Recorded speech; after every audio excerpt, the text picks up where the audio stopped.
Lots of games in Italy today. Gab Marcotti joins me to talk about some of them. Gab, shall we start with AC Milan? The big story here is Zlatan Ibrahimovic with a brace in that 4-1 victory against Sampdoria. What's going to happen to him? Well, he's out of contract in a couple of days. And look, I think it's been made very, very clear that he would like to stay. He likes living in Milan. I think he also likes playing big time football in a major European league, and he knows, even though he says he's the lone wolf in the woods and the Norse god. Fact of the matter is, he's 38 years old, and he knows that he can get more games in, play some European football. So there's a lot of, he knows he would like to stay. Equally, though, he has an enormous salary. The club have to make a big call on that. I suspect the club will ask him to take some sort of pay cut, and then perhaps with bonuses in there. His agent is Mino Raiola, who, of course, also looks after Gigio Donnarumma, and that's important because if you're Raiola, you're going to try to negotiate a 2-for-1 deal, and because Donnarumma needs a new deal because he's out of contract in 2022. Not the easiest guy to deal with. That applies to both Raiola and to Zlatan. And the club really have to, I think they want to do a deal, but they want to do a deal on their terms. So, and their problem is they don't have much leverage over either one. How surprised are people that he's come in and done as well as he has, Gab? Well, look, all those people who said, well, MLS must be rubbish because Zlatan's scoring all those goals, same people who forgot that, he scored a ton of goals in the Premier League before going to MLS. I think everybody knew that he would give Milan a lift. And look, he hasn't always played well. It's not like it's been an automatic thing. But I think what he's done very effectively, and dare I say, he's actually been humble. This Milan team it's not just boot the ball to Zlatan and wait for him to do something.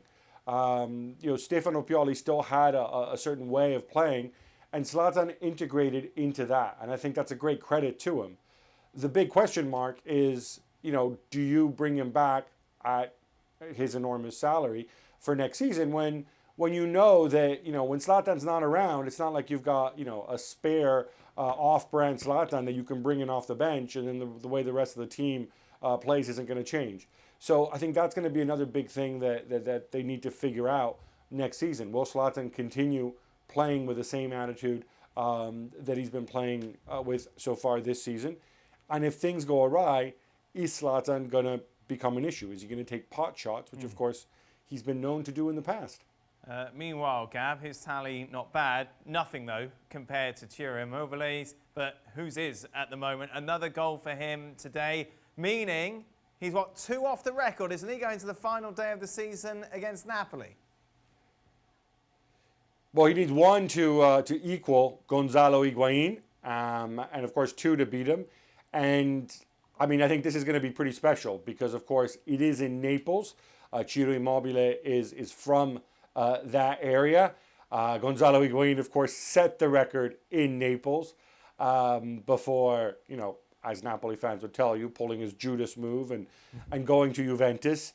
So I think actually this is going to be one of those situations where you could see all the Napoli fans really almost willing him to go and beat Higuain's record, break Gonzalo Higuain's record.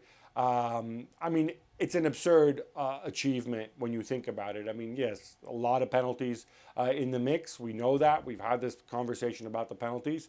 But to think that somebody could score a goal a game, somebody not named Lionel or Cristiano, do it, or Robert, do it in this day and age, do it for Lazio is pretty remarkable. And do it in Serie A as well.